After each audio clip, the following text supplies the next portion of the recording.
জুবিনৰ বাৰ্থডে আচলতে জন্ম উৎসৱৰ দৰে পৰিণত হৈছে আৰু বিভিন্ন শুভাকাংক্ষীসকল আহিছে, খুব ভাল লাগিছে। বহুত দূৰ দূৰণিৰ পৰা ল'ৰা ছোৱালী আহে। আচলতে জুবিন গাৰ্গক লগ পোৱাৰ এটা খুব হেঁপাহ থাকে। জুবিন গাৰ্গৰ সেই গুণটো আছে, যিটো গুণ বহুতৰে নাই। গ্লেমাৰ বুলি ক'লে যিটো মানে ষ্টাৰডম যিটো লাগে, অসমত জুবিন গাৰ্গৰ সেইটো আছে, ভাৰতবৰ্ষত আছে। জুবিন দা দীৰ্ঘায়ু হওক তাৰে কামনা কৰিছোঁ আৰু আজি আমাৰ কাৰণে খুব এটা ভাল দিন। হেপী বাৰ্থডে জুবিন দা।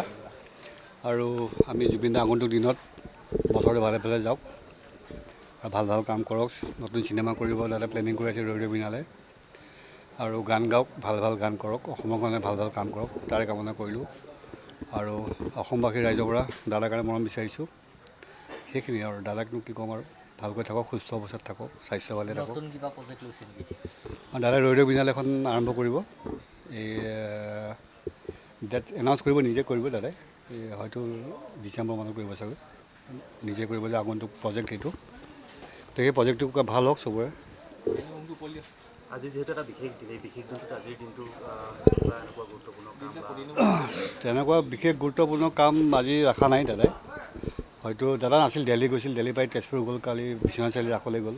গতিকে আজি হয়তো ৰেষ্ট ল'ব অলপ। তেনেকুৱা বিশেষ কাম একো নাই। কাইলৈ চাগৈ আৰু বন্ধু বান্ধৱৰ লগত থাকিব আৰু দিনটো, সেইখিনিয়ে আৰু।